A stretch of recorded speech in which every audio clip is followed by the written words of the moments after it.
Célébration de la journée internationale de l'alphabétisation au Mali. Les activités ont été lancées hier sous la présidence du chef du gouvernement. Cette année, on met l'accent sur l'alphabétisation numérique pour un avenir inclusif et durable à suivre. L'opération Dougukoloko répond avec fermeté à la nouvelle stratégie élevée des terroristes. Le point des opérations menées par nos FAMA sur le terrain a été fait hier par la direction de l'information et des relations publiques des armées. Plusieurs sujets ont été évoqués au cours de cette traditionnelle conférence de presse. Nous ferons le point. Mardi 9 septembre. Madame, Monsieur, bonjour et soyez les bienvenus dans ce 13h. La journée internationale de l'alphabétisation édition 2025 a été célébrée hier au CICB. Une cérémonie présidée par le Premier ministre, ministre de l'administration territoriale et de la décentralisation, le général de division Abdoulaye Maïga. Les activités seront menées autour du thème national, l'alphabétisation numérique, clé pour un avenir inclusif et durable. Reportage Mamari Kone et Aliou Touré. Célébrée chaque 8 septembre depuis 1967, la journée internationale de l'alphabétisation est une initiative mondiale proclamée par l'UNESCO, Organisation des Nations Unies pour l'éducation, la science et la culture. Cette journée vise à sensibiliser le public sur l'importance de l'alphabétisation pour bâtir une société plus équitable, instruite et pacifique. Cette année, le thème retenu par l'UNESCO pour célébrer la journée au niveau mondial est promouvoir l'alphabétisation à l'ère du numérique. Au plan national, l'alphabétisation numérique clé pour un avenir inclusif et durable a été retenue. L'alphabétisation numérique est un moyen sûr pour les jeunes et pour les adultes non scolarisés ou déscolarisés à promouvoir les langues officielles du Mali, porteuses de nos valeurs ancestrales, de notre identité culturelle, de notre civilisation, de notre souveraineté nationale. Pour le chef de file des partenaires techniques et financiers du secteur de l'éducation et de la formation professionnelle, cette célébration est un appel à l'action et une invitation à réfléchir ensemble au moyen de faire de l'alphabétisation un levier puissant pour l'inclusion. On renouvelle aujourd'hui notre engagement à soutenir le Mali dans le renforcement des capacités nationales, la mobilisation des ressources humaines, techniques, également à la mise en œuvre des solutions adaptées aux réalités maliennes, notamment dans les zones rurales et auprès des populations les plus vulnérables. À l'ère du numérique, l'alphabétisation ne se limite plus à la lecture et à l'écriture. Elle englobe désormais la capacité à naviguer dans des environnements numériques, à utiliser les technologies de manière critique et responsable et à s'approprier de ces outils qui façonnent en fait notre quotidien aujourd'hui. Selon le Premier ministre et chef du gouvernement, l'introduction progressive des langues nationales comme langue officielle d'enseignement renforce la dynamique et constitue une avancée historique dans la démocratisation du savoir. Les mutations technologiques imposent désormais de nouvelles formes de compétences, dont l'alphabétisation numérique qui devient un impératif afin de ne laisser aucun citoyen en marge de la révolution digitale. En effet, dans un monde de plus en plus digitalisé, l'alphabétisation numérique, aux côtés des formes traditionnelles d'alphabétisation, permettra non seulement l'utilisation des technologies pour s'informer et se former, mais aussi l'accès aux outils et ressources d'apprentissage en ligne. C'est pourquoi l'alphabétisation numérique est un outil d'émancipation qui permettra non seulement à chaque citoyen d'acquérir la capacité de se projeter dans l'avenir, mais aussi de combler les disparités géographiques, économiques et sociales entre les différentes couches de notre population. Le Premier ministre d'inviter l'ensemble des partenaires à faire de l'alphabétisation un levier de paix, de justice sociale et de développement durable. Je réaffirme ici l'engagement du gouvernement du Mali à œuvrer pour un accès de tous les Maliens à l'éducation et à l'alphabétisation. J'engage le ministre de l'Éducation nationale avec l'ensemble des parties prenantes à travailler en synergie pour la promotion de l'alphabétisation numérique au sein des centres et des structures dédiées à travers des programmes éducatifs intégrant les compétences numériques, la création d'infrastructures garantissant un accès équitable à Internet et aux outils numériques, y compris dans les zones les plus reculées de notre pays. La Confédération AES, à travers sa vision de souveraineté, de solidarité et de développement partagé et fait de l'éducation et de l'alphabétisation un pilier central de sa construction. L'alphabétisation dans l'espace AES n'est pas seulement une priorité sociale, mais également un acte de résistance et de souveraineté. Parce que l'avenir de la Confédération AES se construit par des citoyens instruits, conscients et engagés. La cérémonie de lancement des activités de la journée a été ponctuée par un sketch du groupe Nyogolon sur l'importance de l'alphabétisation, la présentation du portail du ministère de l'Éducation nationale dans le cadre de la digitalisation de l'administration et la remise des prix au lauréat du concours de poésie dans 13 académies d'enseignement dans 13 langues nationales. Un Tiwara a été également décerné à Robo Mali, un centre dédié à la formation et à l'innovation en robotique et en intelligence artificielle. La vision Malikura Nyeta Siraka Ben sans Baflani Bioron Sabama est un document qui contient 11 grands projets structurants et plusieurs sous-projets avec pour ambition de faire du Mali un pays émergent. Eh bien, le dit document est présenté aux différentes fêtières du secteur privé malien, le secteur privé qui s'engage à accompagner l'État dans l'atteinte des objectifs. Reportage Mamadou Fani. La vision Malikura Nyeta Sira et sa stratégie nationale pour l'émergence et le développement durable expliquée par le ministre de l'économie et des finances au secteur privé. Cette rencontre s'inscrit dans la dynamique de mobilisation des partenaires de l'État, particulièrement les acteurs du secteur privé qui sont la cheville ouvrière de l'économie malienne. C'était pour rappeler au secteur privé que le rôle qui est le vôtre est très déterminant et que votre participation, votre implication et votre appropriation de ces documents va nous permettre en tout cas d'assurer au Mali en tout cas d'être émergent dans les 10 années à venir. Nous avons un potentiel important, nous avons une population qui est jeune, nous avons un secteur privé qui est dynamique. Il s'agit pour nous de réunir nos efforts, d'être ensemble et de participer au développement économique et social de notre pays. Je rappelle que pour la première phase de 10 ans, le coût du financement est de 62 000 milliards à peu près, et que sur ces 62 000 milliards, nous comptons sur les partenaires techniques à hauteur de 1600 milliards de francs CFA. Donc nous pensons qu'en interne, nous pourrons générer un cycle de croissance interne qui pourra alimenter le système de telle sorte que les ressources internes du pays puissent permettre d'assurer justement le financement en tout cas de cette vision. Après plusieurs échanges de clarifications sur le plan d'action de la mise en œuvre du document, les partenaires du secteur privé se disent prêts à accompagner le gouvernement, même s'ils émettent quelques réserves quant à la pérennité de certaines politiques.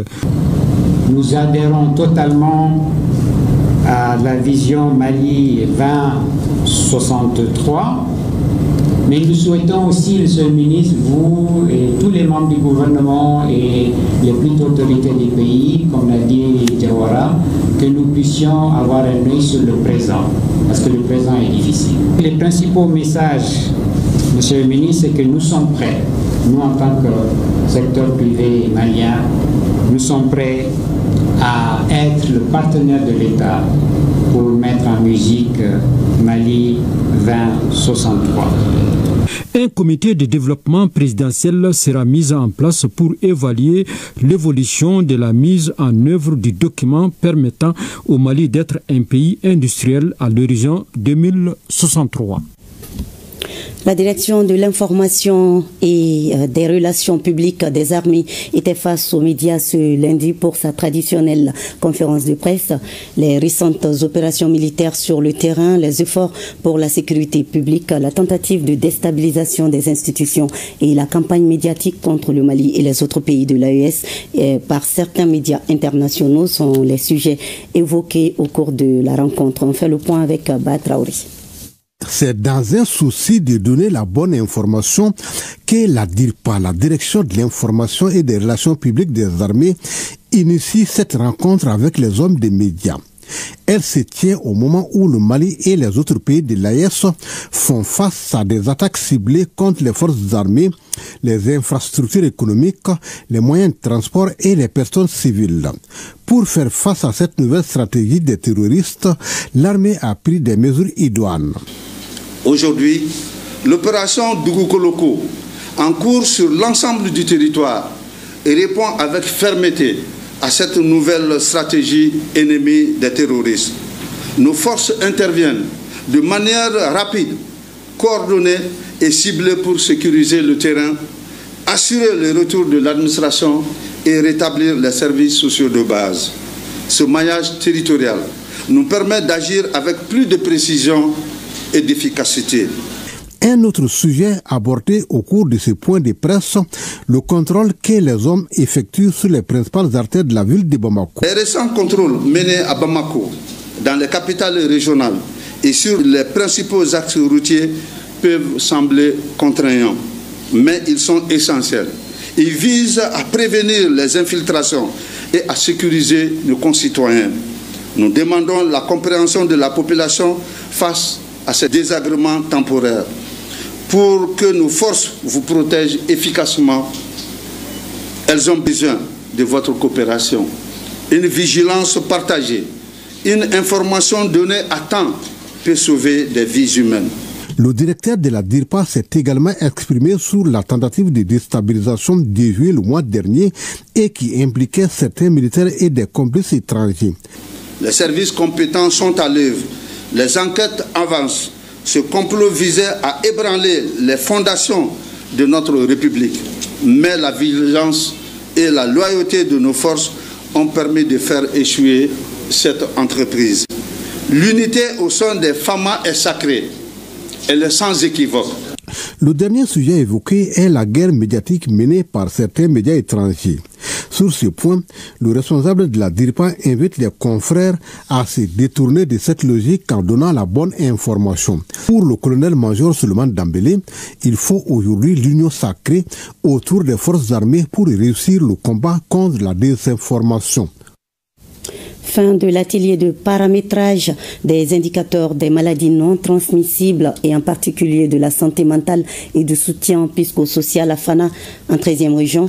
Un cadre de 5 jours qui a mobilisé une vingtaine d'acteurs concernés par le sujet. C'est une initiative de Médecins sans frontières Espagne en collaboration avec la Direction générale de la santé et de l'hygiène publique. Compte rendu, Moustapha Doumia, Alassane Sangari. L'atelier de paramétrage des indicateurs des maladies non transmissibles et en particulier de la santé mentale et soutien psychosocial est une initiative de Médecins sans frontières en collaboration avec la Direction générale de la santé et de l'hygiène publique. L'objectif est de contribuer au renforcement du système de collecte des données des maladies non transmissibles en général, la santé mentale et soutien psychosocial en particulier. Cette collaboration nous a amené à organiser cet atelier sur la définition et la validation des indicateurs santé mentale. Et nous espérons qu'après cette validation, ça va permettre au ministère de la Santé d'avoir une image générale de tout ce qui se passe sur la santé mentale au niveau des districts sanitaires. Et cette collaboration ne va pas s'arrêter, ça veut que de commencer. Ces différents indicateurs sont traités et mis à la disposition, en tout cas, des plus hautes autorités pour des prises de décision dans le cadre de la lutte contre la maladie en général, mais aussi contre les maladies non transmissibles en particulier, notamment la santé mentale et soutien psychosocial, la drépanocytose et la trichomoniase, mais aussi les soins bucco-dentaires. La rencontre de 5 jours a regroupé les personnels de la Direction générale de la santé, les membres de la sous-section du service des maladies non transmissibles, des personnes ressources ainsi que des partenaires techniques et financiers. Il faut dire que c'est une épine de moyens qui est sortie de notre pied. Et la suite, je pense qu'il y aura des partenariats entre MSF et nous. Les frères vont nous accompagner par rapport à la formation, la mise en œuvre de ce qu'on vient de faire sur le terrain, sur la santé mentale et l'accompagnement psychosocial. La rencontre s'est déroulée en travaux de groupe et en plénière. Le rôle des femmes dans la consolidation de la paix et de la gestion des conflits, c'est le thème d'un panel qui a réuni à la préfecture de Kidal des femmes et des leaders communautaires, une activité organisée par l'ONG Asdemin à travers le soutien financier de ONU Femmes. Les détails avec Idrissa Djibrila Maïga et Moussa Togo.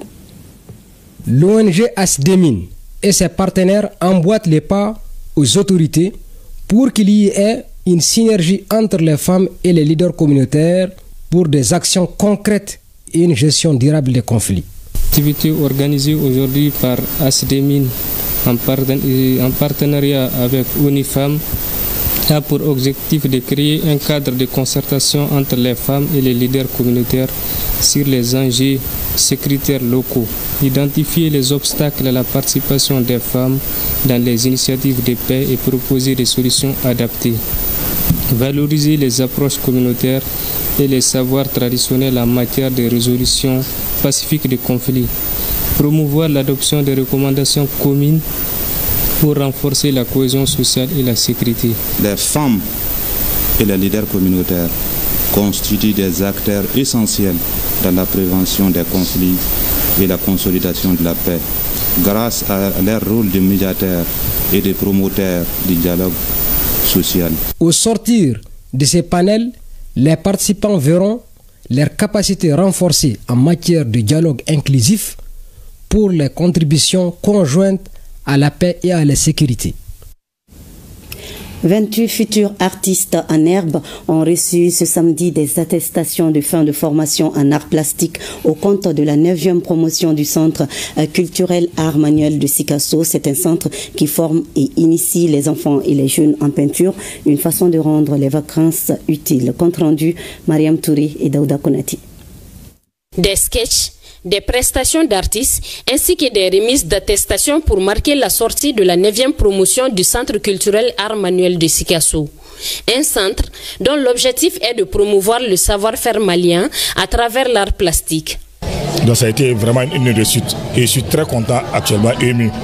Et ils sont initiés, c'est un début, donc s'ils laissent, ça va les laisser aussi. Je crois qu'ils ont beaucoup appris et s'ils continuent, ils peuvent développer maintenant leur talent. Durant un mois, 28 jeunes se sont formés en esthétique des lignes, en mélange des couleurs, en conception de tableaux paysages et en technique sur les formes. Une initiative appréciée par le directeur régional de la culture de Sikasso qui voit en ce centre une solution à la délinquance juvénile pendant les vacances. En un mois, comment ce centre a réussi à transformer les enfants.